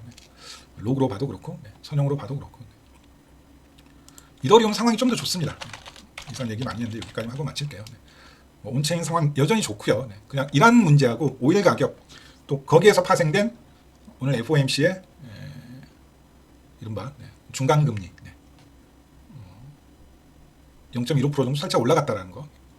그리고 이런 상황에서 케빈 오시가 연준에서 그 청문회에서 시장이 친화적인 얘기를 할 수 있겠는가? 인플레이션부터 잡아야겠다는 얘기가 나올 수밖에 없고 뭐 그런 것들이 해결이 되지 않았기 때문에 반등폭이 시원치 않은 거지. 그것만 제외하게 되면 그 문제만 해결되게 되면 극적으로 빠르게 장대 양봉이 나올 가능성도 저는 아주 높다. 그리고 그 시기를 3월 말 4월 초로 보고 있었어요. 근데 지금 역시 이 이란 문제 때문에 트럼프의 중국 방문도 시기를 다시 조율 중이라고 했으니까 뭐 4월 말 5월 초가 되게 되면 뭐 혹은 4월 중순이 되게 되면 수렴은 더 빡세게 지금 만들어질 가능성이 높겠죠. 이렇게 보고는 있습니다. 뭐 크게 달라지는 건 없고요. 어쨌든 다시 한번 세력은 이 큰 관점에서는 22년과의 유사성을 만들어내고 있고 조금 중기적인 관점에서는 여기하고 상당한 유사성을 두고 차트를 만들어내고 있구나. 저번 시간에 말씀드렸지만 지금 어떻게 22년하고 똑같을 수가 있느냐. 22년은 금리 인상, 전쟁, 모든 자산들의 가치 하락, 돈풀기 후유증으로 우리가 생각하지 못한 인플레이션 상승이 오던 시기 아니었느냐. 지금하고는 상황이 너무 다르다. 그래서 22년하고 똑같은 팩터를 주장하는 건 설득력이 없다. 라는 이 생각도 이제 이란 전쟁 이후로는 정말 22년하고 똑같이 되는 거 아니야? 이제 저점 갱신 한 번 더 하는가? 더 큰 설득력을 얻게 됐고 이제 저는 거기에 대해서 이제 마냥 부정을 할 수는 또 없는 입장이 된 것 같습니다. 불과 지난 2월만 하더라도 거품 물면서 그때하고는 다르다라고 했는데 전쟁이 터지면서 유가 오르면서 인플레이션이 자극되고 연준의 태도가 달라지면 그냥 20년 재판이 되는 거죠. 상황이 뭐 그렇게 또 바뀌었습니다. 이런 말씀을 드리고 싶고요. 이더리움 차트만 조금 보고 넘어가도록 하겠습니다. 이더리움도 결국 21선을 찍으려고 하는 건지 이더리움은 조금 더 사정이 좋죠. 왜냐하면 이더리움은 지금 여기를 완벽히 이제 벗어났다라고 봐도 되거든요. 이걸 거의 완벽히 벗어났다라고 봐도 될 것 같습니다. 이더리움은 비트코인은 차트가 애매해져 버렸지만 이더리움만 떼놓고 보게 되면 이더리움은 이제 이 수렴을 완벽히 뚫어냈다라고 보는 게 맞죠. 이렇게 보든 아니면 완벽히 어센딩의 형태로 보든 아무리 못해도 여기까지는 그래도 올라가는 게 반등하는 게 맞지 않겠느냐. 저 같은 경우에 BMNR을 탈출할 수 있겠다 싶었는데 여기까지 올라왔을 때 BMNR을 보니까 마이너스 12%가 찍히더라고요. 그러면 이건 손절이 아니라 만약 여기까지 이더리움 올라가게 되면 야, 이거 BMNR도 익절로 탈출할 수 있겠는데? 라는 생각이 들더라고요. 딱 여기가 이제 이더리움은 단기 저항 레벨이죠. 상당히 이제 여러 가지가 겹치는 자리죠. 목표가이면서 기존 하단 매물대이고 뭐 피보나치를 작도를 해도 특정 피보나치 레벨하고 겹칠 겁니다. 0.618 레벨하고 겹치는 걸 확인해 볼 수가 있죠. 대략 27,000에서 28,000달러 레벨이고 이더리움의 1차 매도 자리입니다. 비트코인하고 똑같죠. 79,000, 8만 달러 자리. 이렇게 작도를 해도 아마 특정 이렇게 하면 겹치는 자리는 없네요. 이렇게 하면 겹치는 자리는 없다. 382까지 올라가려면 29,000달러까지 올라가야 되니까. 이더리움도 여기 자리가 반드시 한번 정리를 해야 될 자리라는 걸 꼭 좀 다시 한번 강조를 드리겠습니다. 이더리움은 이때하고 이제 다르죠. 완전히 다르죠. 이더리움이 이때하고 많이 다르다라는 걸 확인해 볼 수가 있습니다. 방금 비트코인은 작년 11월부터 2월까지 이어진 거하고 똑같은데 이더리움은 이렇게 봐야 되죠. 이더리움은 수렴 구조를 이렇게 보게 되고 항상 계속 말씀드리지만 이 추세선 매매가 단순한 선긋기가 아니고 제일 어려운 매매 중에 하나입니다. 이걸 이렇게 긋는 사람하고 이렇게 긋는 사람하고는 큰 차이라고요. 계속 말씀드리지만 반드시 이건 이렇게 그어야 되고요. 이 추세는 연결하면 안 됩니다. 요걸 뭘로 봐야 되느냐? 요건 마지막으로 리퀴디티 수입으로 판단하는 게 맞죠. 마지막으로 이제 여기 하단정 확인하고 크게 빠진 거거든요. 보통 이제 1대1로 빠지는데 1대1 레벨보다 더 빠졌네요. 보통 이제 여기서 빠질 때 1대1만큼 빠지는데 한 618만큼 빠졌나? 이더리움은 또 상황이 많이 다르다라는 거 저때하고 거의 1대1만큼 살짝 빠졌네요. 이것도 거의 1대1로 빠졌다고 보는 게 맞죠. 수렴의 첫 가장 큰 파동만큼 그대로 1대1로 빠졌다고 보는 게 맞겠습니다. 여기 살짝 뭐 이건 여기 다시 한번 좀 테스트를 했으니까 비트코인도 보게 되면 이 ABCD 패턴 슬쩍 깨먹고 다시 한번 1대1 값 체크한 다음에 지금 들어 올리고 있죠. 이더리움도 상황이 조금 더 좋다라고 보게 되면 이더리움 상황도 조금 더 좋다라고 보게 되면 이때하고는 좀 구조가 많이 다르구나 정도도 판단해 볼 수가 있고요. 다시 한번 강조드립니다. 같은 얘기 벌써 지금 한 달째 강조드리고 있어요. 비트코인 기준 79,000에서 8만 달러, 이더리움 기준 여기 레벨, 여기 레벨에서는 반드시 그냥 다 털어주셔도 돼요. 나는 그냥 나는 너같이 비트코인에 대해서 그런 뭐 장기적인 관점이나 믿음도 없고 확신도 없다. 난 그냥 가격 변동성 보고 그냥 사팔사팔 하는 사람인데 떠나야겠다라는 분들은 더없이 떠나기 좋은 자리입니다. 반드시 이 자리에서는 비트, 이더뿐만 아니라 그러면 알트코인도 다 마찬가지겠죠. 이더리움이 여기까지 올라가게 되면 알트코인도 가만히 있지는 않을 거라고요. 그냥 많이 올라가지 않겠습니까? 시총 큰 애들 중에서는 얘가 지금 가장 퍼포먼스가 좋던데 여기 추세를 뚫어버렸죠. 뭐 저는 이런 차트를 정말 좋아합니다. 마치 이 자리하고 똑같죠. 이 자리하고 아래 깨먹고 다시 복귀한 차트죠. 이때 한번 실패했어요. 반등하고 나서 기존 추세 복귀에는 실패했는데 지금 깨먹고 다시 복귀한 차트이기 때문에 좀 길게 보게 되면 뭐 여기까지 갈 확률이 저는 메이저 중에서는 애만한 애가 없는 것 같아요. 시총 큰 알트 중에서는 갈 여지가 생긴 거죠. 다시 한번 여기 상단까지. 항상 이런 걸 잘 보시라는 말씀을 제가 여러 번 드리죠. 이렇게 위에 나와 있는 기존 추세를 살짝 뛰어넘는 이 트랩 구조. 항상 이런 걸 잘 보셔야 돼요. 추세선을 그래서 절대 이렇게 그어서는 안 됩니다. 대부분 뭐 추세선 그으라면 맨날 추세선을 이렇게 바꾸고 이렇게 바꾸고 또 뚫리면 또 이렇게 바꾸고 하는데 기존 처음 만들어낸 추세를 유지하고 그 추세를 위로 깨먹거나 아래로 깨먹는 것에 또 다른 의미 부여를 하는 게 저는 맞다라고 봅니다. 완벽한 데칼코만이잖아요. 아래 깨먹고 유동성 수입한 다음에 이때 뭐 당연히 이거 하기 전에는 악재를 이용합니다. 이때 하이퍼리퀴드 여기에서 이제 북한 해커들이 하이퍼리퀴드에서 거래하고 있다는 얘기가 터지면서 이 떡락 나오는 거거든요. 아래 털어내고 악재 이용해서 비트코인도 똑같은 기준 적용하시면 돼요. 그대로 말아 올리죠. 이번에 좀 크게 털어내면서 복귀했으니까 이거 더 크게 갈 겁니다. 그 다음에 뭐 AI 코인 중에서는 뭐 댓글로 달아주신 분도 있으니까 얘가 괜찮죠. 네. 정확히 제가 이제 말해놓은 자리 지금 딱 그대로 나왔네요. 네. 저는 이런 차트가 정말 좋습니다. 네. 한눈에 보셔도 네. 누구나 지지할 거라고 생각하고 있는 자리를 깨먹고 테스트 후에 다시 밀어올리는 네. 만약에 내가 특정한 뭐 주식이든 코인이든 좀 크게 먹어야겠다라고 생각하시면 이런 차트 고르시는 게 맞습니다. 네. 이런 차트 고르시는 게 맞아요. 네. 아마도 이제 올라가게 되면 이 비트텐서 같은 경우 여기에서 이제 저항받을 확률이 높겠죠. 네. 이 추세는 한 방에 못 뚫을 겁니다. 이건 비트코인도 마찬가지예요. 비트코인도 지난 10월부터 올 2월까지 이어진 그 수렴의 하단 추세는 뚫기가 쉽지는 않을 겁니다.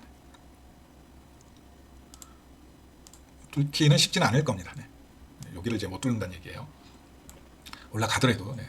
로그로 보게 되면 네. 지금 이제 저항 받을 자리에서 저항이 나온 거죠. 네. 이런 박스권으로 보셔도 돼요. 네. 이건 누가 댓글로 네.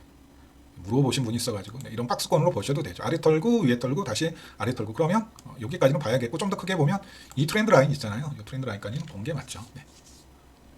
그 다음에 좀 차트 좋은 게 또 뭐가 있었지? 뭐 피케도 나쁘진 않고요. 네. 근데 피케는 조금 가격이 지금 지지부진한 상황인데 뭐 길을 모으고 있는 건지는 모르겠지만 네. 얘도 차트가 진짜 좋죠. 네. 메이커 다오. 네. 얘는 정말 잘 버틴 것 같아요. 네. 용가리 통뼈예요. 용가리 통뼈. 네. 대단하죠. 네. 얘가 사실상 저는 RWA 대장이지 않나 실질적으로는. 네. 얘가 RWA 대장인 것 같아요. 네. 이게 시총이 엄청 큰 코인이거든요. 네. 근데 이미 작년 9월 대부분의 알트를 보면 작년 9월에 고점 찍은 애들이 많습니다. 네. 고점 찍은 애들. 여기가 이더 고점이거든요. 여기가 이더 고점입니다. 네. 이거 1000만원 갔을 때 네. 이때 대부분 알트 고점이 나왔어요. 이른바 10월 10일 쌍십절 사태 터지기 전이었죠. 네. 벌써 왔어요. 근데 얘는. 네. 그래서 정말 좋은 차트입니다. 네. 절대 망하지 않을 알트코인 프로젝트. 확실한 수익 모델이 있고 네. 그건 하이퍼리퀴드도 마찬가지죠. 네. 운전수가 해자예요. 해자. 네. 제일 먼저 뭐 가겠죠. 네. 사실 RWA 대장은 저는 스카이 메이커 다오가 되지 않느냐. 웨이브도 마찬가지예요. 뭐 이런저런 이슈도 있고 뉴스도 나오지만 결국 저는 제가 뭐 이 코인 좋다라고 얘기한 게 벌써 뭐 3년 4년 됐잖아요. 네. 누구보다도 먼저 시장에서 네. 오히려 이제 기존 추세 복귀하는 움직임이 더 좋다고요. 네. 상당히 여전히 매력적인 자리죠. 네. 여기 트렌 만들고 복귀한 게 너무 좋다고요. 네. 얘도 이제 매도 자리는 너무나도 분명합니다. 비트코인이 완전히 꼬라박기 전에는 여기에서 한번 털어내면 되고 네. 정말 이란 이스라엘 전쟁, 이란 미국 전쟁 빨리 마무리가 된다 그러고 다시 한번 유동성이 그래도 풀리는 케이스가 나오게 되면 이건 결국 이거 1대1로 이거 뚫어낸다는 얘기거든요. 네. 그런 목표가를 정말 크게 볼 수가 있습니다. 네. 지금 알트 프로젝트 중에서 가장 돈을 잘 벌고 있는 곳이 에이브잖아요. 네. 망할 수가 없다고요. 에이브는. 네. 해자를 너무 깊이 파가지고 2등과의 격차도 너무 심하고 2등이 지금 몰포죠. 몰포 차트도 좋은데 네. 뭐 여기까지 볼 수 있는 겁니다. 네. 기술적으로 7,700달러. 네. 지금 115달러인데 미친 장이 오게 되면 여기까지도 볼 수 있는 차트라고요. 건들려면 이런 걸 건드시는 게 좋습니다. 왜냐하면 이 코인은 절대 안 망하거든요. 네. 망할 수가 없습니다. 네. 해킹이 터질 수도 있겠죠. 네. 근데 지난 사실상 에이브가 사업 시작한 게 19년, 20년부터인데 가장 검증된 대출 프로토콜이에요. 다른 데는 다 그냥 해킹 한 번씩 쳐맞고 네. 그러면서 컸는데 네. 몰포도 차트가 정말 좋죠. 네. 그래서 정보 좀 거기다 해봤겠죠. 네. 결국 뭐 AI 뭐 여러 뭐 알트 메타 많잖아요. 네. 결국 제가 봤을 때 살아남는 건 저는 디파이 빼고는 없다라고 봅니다. 네. 디파이 중에서도 가장 유망한 건 이제 대출 프로토콜이죠. 얘도 이제 그거 빼고는 알트는 그냥 다 저는 쓰레기라고 봐요. 돈을 못 버니까. 네. 돈을 못 버니까. 네. 결국 얘도 여기 뚫어내게 되면 네. 요거를 이제 굳이 이제 의미 부여를 하자면 항상 떨어지기 전에 이런 것만 잘 보셔도 밥벌이는 합니다. 매매로. 네. 수익 만들고 떨어지기 전에 반드시 이렇게 테스트를 한번 하고 떨어지죠. 그냥 안 떨어지고. 요걸 이제 뭐 리퀴디티 수요로 볼 수 있습니다. 당연히 이건 쌍십절 날 만들어진 것 같고요. 네. 이것도 이제 오래된 구독자 분이 AS 요청해가지고 제가 이 작도 말씀드렸는데 네. 당연히 여기는 이제 뭐 한번 수익 실현을 해야 되는 자리고요. 얘도 이제 뚫게 되면 그러면 네. 여기 1대1로 그만큼 올라가거든요. 네. 몰포도 네. 여기까지 네. 시총 기준 3.39 빌리언이니까 네. 지금 가격 대비 300% 정도는 바라볼 수 있는 거죠. 네. 지금 대출 프로토콜 4위가 어디죠? 네.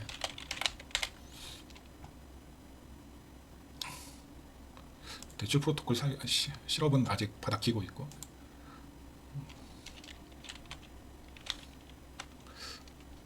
나머지는 좀 뭐 지지부진하네요. 네. 그래서 뭐 에이브, 몰포, 유니스왑, 하이퍼리퀴드, 특정 섹터 돈을 벌어내는 뭐 이상한 거 말고 1위는 좀 공략해볼 만하다. 네. 라는 말씀 조금 드리고요. 네. 이거 한번 조금 봐볼까요? 네. 얘도 보게 되면 네. 에이브하고 차트가 뭐 거의 얼추 비슷하죠. 네. 수렴 구조가 너무 뚜렷하죠. 네. 하단도 안 깨먹었네. 네. 하단도 안 깨먹었네요. 네.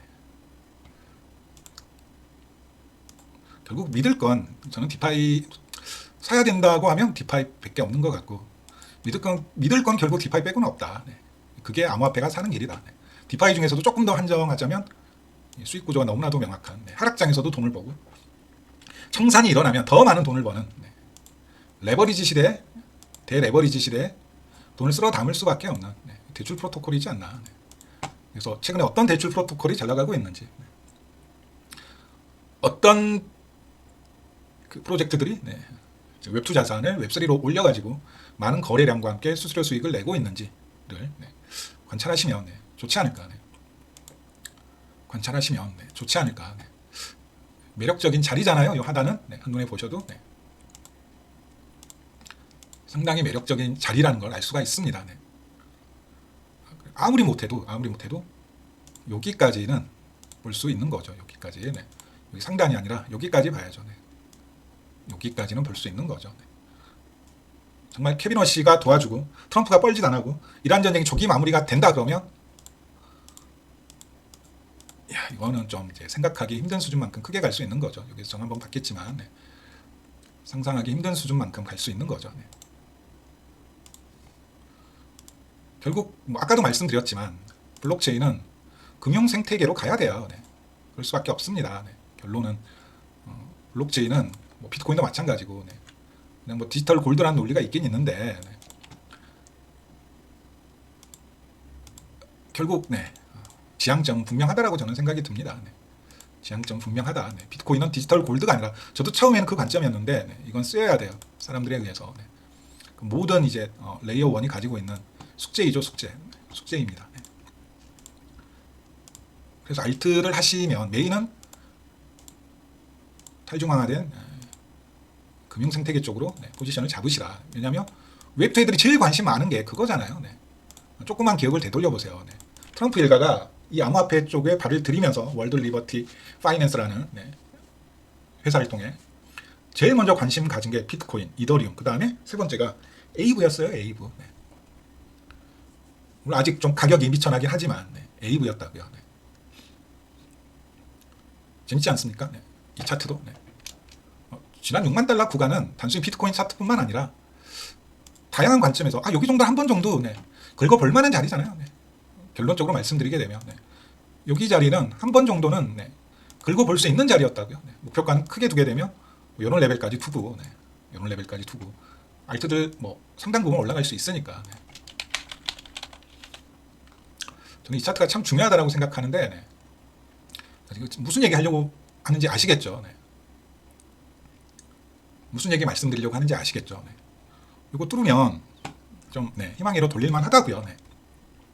근데 그 모든 희망회로가 결국 이란 전쟁 해결 안 되면 다 의미 없는 얘기고요. 네. 트럼프가 사고 치면 의미 없는 얘기고 네. 케빈 워시가 똥물 뿌려버리면 의미 없는 얘기가 된다고요. 네. 우리는 이제 시나리오를 이른바 베스트 시나리오하고 워스트 시나리오하고 그냥 일반적인 시나리오 이렇게 세 개 만들어 놓고 네. 대응을 하는 거죠. 네. 쉽게 말씀드리면 네. 정말 얘도 이제 크게 올라가게 되면 한눈에 보셔도 네. 이런 구조를 보는 게 핵심이거든요. 차트라는 게 뭐 파동 찍찍찍 긋는 게 아니라 이 구조 보는 게 핵심이거든요. 네. 그것만 잘 보시고 이평선 잘 보고 채널 추세선만 병신같이 안 봐도 네. 다른 거 필요 없습니다. 네. 그리고 구조를 보면 돼요. 구조를 보면 어디에서 동일한 구조가 나왔고 어디에서 구조가 깨지면서 그 깨진 구조가 어디에서 다시 회복이 되었는가. 네. 그 구조가 회복되는 과정에서 쌓인 에너지, 구조가 깨지면서 발산되는 에너지 네. 뭐 그런 것만 잘 보셔도 되거든요. 네. 그럼 이거 맥시멈으로 보게 되면 여기까지도 볼 수 있는 겁니다. 네. 여기까지도 볼 수 있는 거예요. 네. 쉽게 말하면 또 희망이로 자꾸 들여가지고 죄송한데 자꾸 설레게 만드니까 지금 뭐 전쟁 나가지고 난리고 떡락을 걱정해야 되는 앞에 옷자 볼까 이제 저도 이제 거기에 대해서 반문을 못하겠어요. 전쟁이 터졌고 물가가 오르고 있고 연준의 금리나 태도 자체가 한 발 뒤로 슬쩍 물러난 모습이고 심지어는 리세션 얘기도 자꾸 나오니까 네.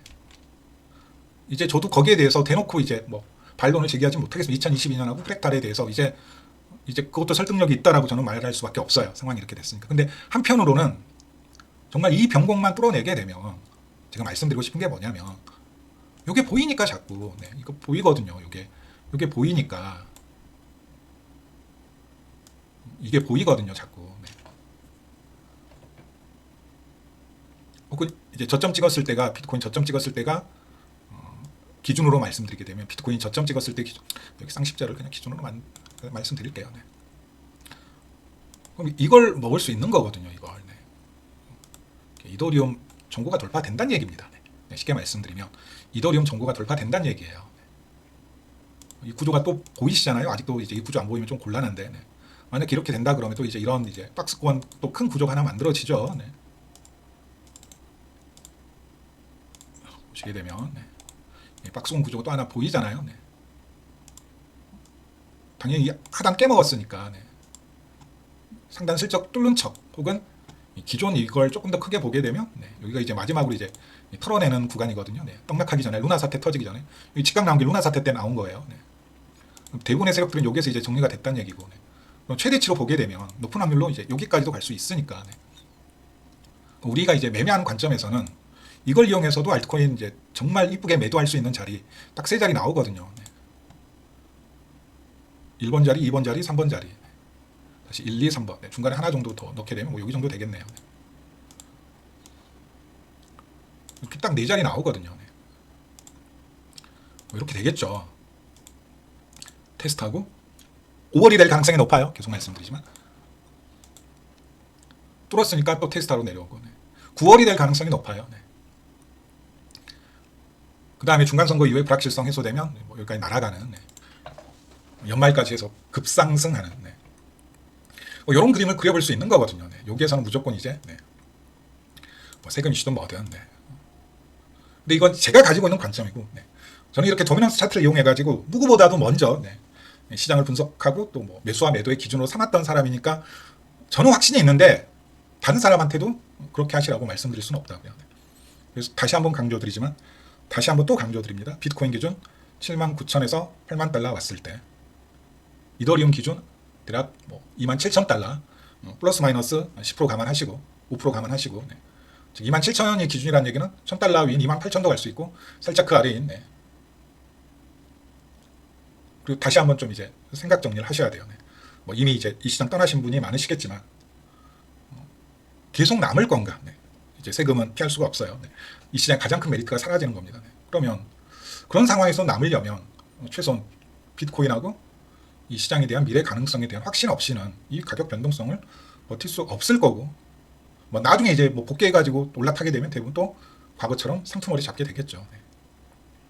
올라간다니까 사야 되는 삼성전자 10만 원 돌파하고 막 20만 원 가니까 20만 원에 사는 하이닉스 안 사다 100만 원 넘어가니까 거기서 올라타는 그런 실수를 또 범하게 되겠죠. 그래서 이번에 떠나시게 되면 침 한번 탁 뱉고 다시는 이 시장에 발을 들여놓나 마나 돈 벌 사람들은 많이 버세요라는 좀 그런 생각도 필요하지 않나. 계속 남아서 플레이 하실 거면 기존하고는 또 달라야 됩니다. 계속 내가 비트 현물로만 해야 될지 아니면 비트 가격과 연계되어져 있는 웹2 자산으로 옮겨가야 될지에 대한 결론도 필요하다라는 거죠. 그건 누가 대신 너 생각은 어떠냐. 제가 가진 경험치나 제가 가지고 있는 생각이 다른 사람하고 똑같을 수는 없거든요. 뭐 그걸 강요할 이유도 없는 거고 자기 양껏 하시면 됩니다. 양껏 하시면 돼요. 자기 양껏 하시면 됩니다.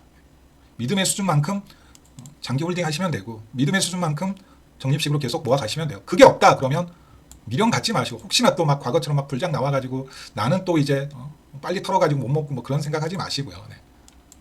그런 생각하지 마시고요. 좀 그렇게 시장을 보시는 게 좋지 않을까. 라는 말씀을 조금 드려보고 싶습니다. 어느 정도 내공 없이는 단순히 그냥 남들이 산다니까 뭐 그런 수준으로는 버틸 수가 없는 시장인 것 같습니다. 네, 버틸 수가 없는 시장인 것 같아요. 네, 버틸 수가 없는 시장인 것 같습니다. 버틸 수가 없는 시장인 것 같아요. 네, 그리고 그 생각을 정립하기에 더없이 좋은 시기인 것도 맞습니다. 네, 더없이 좋은 시기인 것도 맞다라는 얘기를 드리면서 네, 오늘 영상은 마무리하도록 하겠습니다. 네. 어쨌든 네, 지금 성량에 불이 붙지 않고 있고, 하지만 이 이란 사태만 마무리가 되게 되면 그동안 쌓아놨던 장작들, 그동안 쌓아놨던 에너지들이 한꺼번에 폭발될 가능성도 네, 저는 아주 높다라고 생각을 합니다. 네, 아주 높다라고 생각을 하고, 네, 뭐 비트이더 솔라나 네, 뭐 계속 뭐 3, 4년째 같은 얘기하고 있는데, 덱스에서는 네, 하이퍼리퀴드, 유니스왑, 대출에서는 네, 에이브, RWA는 메이커다오. 결국 알트코인 중에서 그나마 또 유망한 건 뭐밖에 없다. 돈 벌 수 있는 건 일부 레이어 1을 제외하고는 디파이밖에 없고, 네. 디파이의 가장 좋은 점은 이 시장에 이른바 돈을 돌 수 있게 하는, 유동성을 돌 수 있게 하는, 외부 유동성 유입 없이도 유동성을 돌게 만들 수 있는 최고의 섹터라는 거. 네. 과열돼도 차라리 네. 이 섹터가 과열되는 게 가장 좋다라는 거. 뭐 그 쌀데기 없고 개쓰레기 같은 리플 말고요. 네. 또 리플 욕해서 미안합니다. 저는 리플이 정말 악이라고 생각하거든요. 네. 이 기본적인 이 시장의 가장 큰 제1근간이라고 할 수 있는 이 탈중앙성, 대척점에 있는 알트코인 프로젝트거든요. 네. 제가 제일 싫은 게 웹3가 제주 부리고 지금 웹2 시장이 그 과실을 다 따먹는 게 제일 짜증나고, 이 판때기를 떠나게 되면 그게 짜증나서 떠날 것 같은데, 그 선두주자가 저는 리플이라고 생각을 합니다. 네. 저는 비탈릭의 얘기가 맞다라고 봐요. 네. 리플이 코인이냐? 네. 대놓고 깐 코인 두 개가 있거든요. 하나는 리플하고 두 번째가 뭐지 갑자기 생각이 안 난다. 독일산 코인 하나 있어요. 네. 이상한 뭐 스마트 인터넷 그 비슷한 네. 그거 있다고요. 네. 그거 있습니다. 네. 이상한 코인 하나 있어요. 네. 이상한 코인 하나 있습니다. 네. 갑자기 생각이 안 나. 독일 코인 있어요. 독일 코인. 네. 꽤 오래된 코인인데 되게 중앙화된. 네. 뭐 세월이 달라졌다라고 하지만 네, 이 코인 발행사가 네, 물론 이제 증권 이슈로부터 벗어났지만 IPO를 추진하고 주식회사로서의 변모를 구한다라는 게 물론 이제 뭐 욕할 수는 없지만 그게 과연 맞는 건가? 네. 의미가 있는가? 네. 그러면 기존 웹2 자산하고 무슨 차이가 있으면 무슨 혁신이 있는가라는 얘기를, 이런 뭐 리플 홀더들 전부 다 그냥 거품 물고 달려들겠지만 네. 원래 광신도들이 그러잖아요. 네. 너 사입이다. 그게 말이 되냐라고 하면 거품 물고 달려들잖아요. 네. 좀 그 얘기를 말씀드리고 싶어요. 네.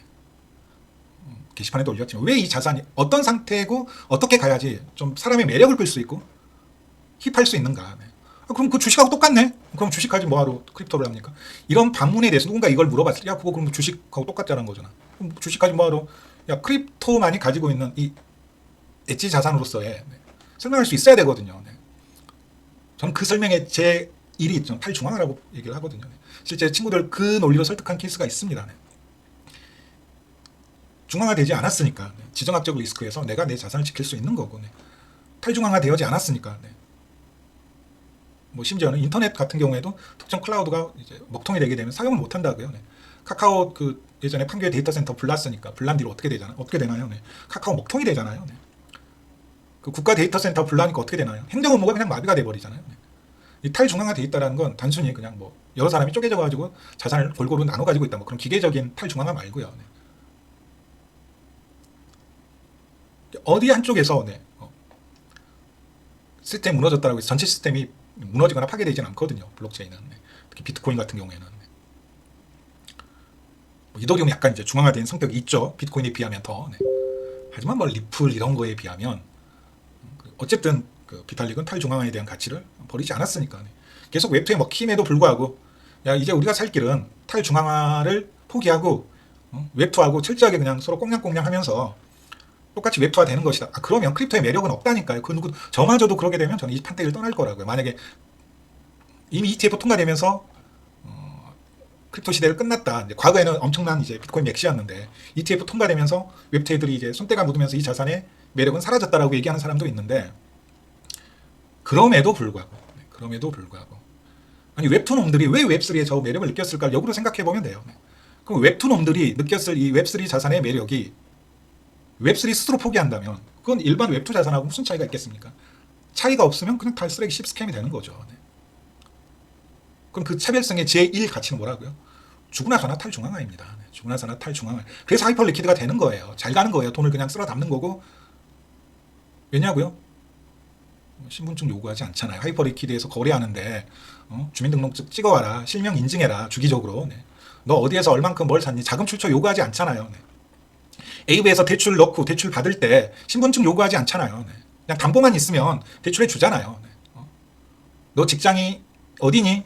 너 가지고 있는 부동산 또는 담보자산이 뭐가 있니? 너 신용등급이 어떻게 되니? 복잡한 서류 이것 때 뭐 세금 신고서, 고득 뭐죠? 급여 신고서, 그다음에 심지어는 그것도 떼야 되잖아요. 네. 그 보험료 납부 내역. 네. 그다음에 담보 대출 받으려면 계약서도 필요하고. 네. 실제 그 담보물이 얼마가 그 서류 낼 필요 없다고요. 네. 신분증 몇 번을 확인하고 얼굴 확인하고 그런 거 없습니다. 대출 담보 있네. 그게 비트가 됐든 이더리움이 됐든 또 다른 알트코인이 됐든 스테이블 코인이 됐든 넣으면 대출을 해준다고요. 내 인종과 상관없이 내 배경과 상관없이. 근데 A부가 일반 은행들처럼 신원 인증을 요구하고 그 사람이 신용도를 보고 신용등급이 얼마인지에 따라서 이자율이 달라지고 마통 찍히는 게 달라진다면 그게 무슨 차별이 있겠으며. 왜 A부가 돈을 벌고 왜 하이퍼 리퀴드가 돈을 버는가? 탈중앙화 되어 있기 때문이에요. 그럼 리플은 그래서 저는 리플이 망해야 된다고 생각을 하는 겁니다. 그래야지 이 코인판이 산다니까요. 그래서 경각심을 느낄 거 아니에요. 야 이거 우리는 죽으나 사나 탈중앙화의 길로 가야 된다. 철저하게 탈중앙화 되지 않는 건 배척해야지 이 씬이 사는 거고 힙함이 유지되는 거고 엣지 자산으로서 우리 자리가 생기는 거지. 전부 다 웹2한테 다 먹혀버리면 지금처럼 좀 뒤에는 지극히 개인적인 얘기라는 거. 그래, 리플 홀더분들도 생각 좀 잘하셨으면 좋겠습니다. 개인적으로는 특히 뭐 좀 이제 나이 많이 드신 분하고 고인물들도 상당히 리플 강성 홀더가 많은데 정말 좀 생각을 좀 잘해 보셨으면 좋겠어요. 내가 지금 이게 논리적으로 맞는가에 대한 생각을 좀 해 보셨으면 좋겠습니다. 뭐 이상한 이제 뭐 교주 역할하는 유튜버들한테 선동당해가지고 자신의 자산과 미래를 그 양반들의 생각에 맡기지 마시고요. 한번 스스로 곰곰이 생각을 한번 해보셨으면 저는 정말 좋겠습니다. 스스로 한번 생각을 해보셨으면 정말 좋겠다고요. 아마 이란 전쟁이 이제 해결 안 되면 이거 한 번 더 여기까지 내려쳐 받겠죠. 둘 중에 하나겠죠. 어쩌다 보니까 또 이제 얘기가 길어졌네요. 뭐 이런 얘기는 저 혼자 떠드는 게 아니라 좀 이제 실시간 라이브로 해야 되는 얘기인데 제가 라이브 할 수 있는 역량이나 시간이나 아니면 뭐 에너지 레벨은 안 되고 또 이제 38만 달러라는 기준이 있기 때문에 그때는 한번 정말 실시간으로 소통하는 대신 댓글 달아주시면 뭐 바로 즉각 답변이 안 되더라도 시간을 두고 최대한 좀 성실하게 답변을 드리고 있으니까 구독 좋아요 눌러주실 필요 없습니다. 어차피 제가 만든 제 놀이터고 제 나와바리이기 때문에 제 맘입니다. 그래서 구독 좋아요를 부탁드리지도 않고 퀄리티도 엉망이고 어차피 유튜브로는 뭐 수익 창출할 생각이 없기 때문에 뭐 멤버십 가입하라는 얘기도 말씀을 안 드리는 거고 뭐 썸네일이나 채널 상태도 이 모양이라는 거. 쟤는 채널을 키울 생각을 안 하고 자꾸 밀어내기 바쁘네. 이상한 애들만 좀 안 왔으면 좋겠는데 아직도 이상한 애들이 옵니다. 보면 헛소리 삘삘하는 좀 안 왔으면 좋은데 그냥 딱 2,000명이 딱 좋은 것 같아요. 2,000명 넘어가면 안 되고 딱 1,000명에서 구독자가 2,000명 정도가 가장 좋은 것 같습니다. 제가 생각했을 때 이 정도면 분수에 넘칠 정도로 서로 소통하면서 좋은 인사이트 공유하면서 좀 시장을 볼 수 있지 않을까라는 생각을 해봅니다. 여기에서 넘어가게 되면 어쩔 수 없이 뭐 특수한 누군가가 교주 행세해야 되고 채팅창에서 완장 차면서 완장질 노릇을 해야 되거든요. 오늘 영상 여기까지입니다. 뭐 이런저런 얘기가 많이 들어갔는데 조금 그나마 여기에서 또 못 뚫고 있는데 $100만 좀 안 넘어갔으면 좋겠습니다. 이거 약간 $100가 심리적 마지노선인 것 같거든요. 심리적 마지노선인 것 같습니다. 네. 비트코인은 지금 이제 일봉 종가 마감까지 1시간 정도 남았는데 21선만 잘 지켜내면 좋을 것 같고요. 네. 이더리움은 상황이 조금 더 좋다라는 거. 네. 그러면 정말 3, 4월 좀 반등장이 세게 나온다 그러면 네. 뭐가 시장을 이끌고 갈 건가에 대한 생각도 조금 해보시고, 하지만 5월은 조심해야 되고 9월 조심해야 되고 여름에는 큰 기대하지 말고 횡보 정도 해주겠다. 네. 만약에 폭발한다 그러면 오히려 네. 중간 선거가 마무리가 된 이유가 되지 않을까. 네. 한번 큰 부침 겪은 이후에 이제 본격적인, 그러다 보면 이미 11월이 되고 세금 부과까지 딱 2달이 남게 되는, 그러면 한 번쯤은 이 시장에 대한 자신의 태도, 비트코인 현물 장기 홀딩에 대한 자신의 태도와 관점을 스스로 한번 정리해야 될 시기를 가져야 되지 않는가. 누군가한테 끌려가지 말고 네. 이게 내 스타일에 맞아야 돼요. 뭐 궁합이 맞는 자산이 있습니다. 네. 어쨌든 저는 크립토하고는 나름 궁합이 맞는다라고 생각을 해요. 네. 그래도 내가 밥벌이하고 네. 그래도 나름 빠르게 은퇴할 수 있는 가장 큰 도움을 줬던 자산군이니까. 네. 그래서 저는 비탈릭을 절대 미워할 수가 없습니다. 네. 지금 수많은 알트코인들 결국 비탈릭 덕분에 다 밥벌이하고 있는 건데, 그렇잖아. 이더리움이 없었다면 지금의 알트코인도 없었고, 네. 비트코인이 없었다면 이더리움도 없었죠. 사토시가 없었으면 비트코인도 없었고. 그래서 뭐 피자데이나 아니면 사토시가 이제 비트코인 백서를 처음으로 네, 내놓은 날에 그 사토시 지갑 주소로 비트코인을 조공하는 사람들이 아직도 전 세계에 많거든요. 네. 있지 않은 거죠. 네. 너 덕분에 내가 부자가 됐다. 당신 덕분에 세상이 바뀔 수도 있겠구나라는 네. 그게 이제 정치화하고 세력화한 게 사이버 펑키들이고 네. 심지어는 미국의 대통령을 만든, 미국의 부통령을 만든 네. 여기까지 올라왔다고요. 네. 오늘 영상 여기까지 하겠습니다. 네. 그래서 반드시 중요한 가격대에서 네. 리스크 관리, 물량 정리 한번 더 올라가는 건 결과론입니다. 네. 더 뚫고 올라가면 네가 책임질 거냐? 그건 결과론이라고요. 결과론이 아니라 네. 합리성에 기반해서 네. 여기는 저항이 나올 수밖에 없겠구나. 네. 희망의를 돌리더라도 네. 근거에 기반해서 네. 절망의를 돌리더라도 왜 떨어질 수밖에 없는가에 대한 네. 뇌피셜이 아니고 네. 근거 정도는 있어야 되지 않느냐. 네. 그래서 여전히 네. 기름값이, 오일값이 이 시장을 뒤흔들고 있는 이 상황이 전혀 개선되지 않고 오히려 악화될 가능성만 높아지고 있다는 게 좀 슬픈 부분. 타이밍도 참 예술입니다. 예술. 네. 비트코인 6만 달러 찍고 딱 반등하려던 참에 어떻게 또 이제 이란 전쟁이 터지는지, 트럼프가 또 사고를 치고 똥을 싸 지르는지. 네. 내 계좌를 불려주면 토항상이 되는 거고요. 네. 내 계좌가 손실을 먹게 되면 트럼프 개새끼가 되는 거죠. 네. 그건 뭐 정치 논리를 떠나서 네. 오늘 영상 여기까지 하겠습니다. 네. 감사합니다.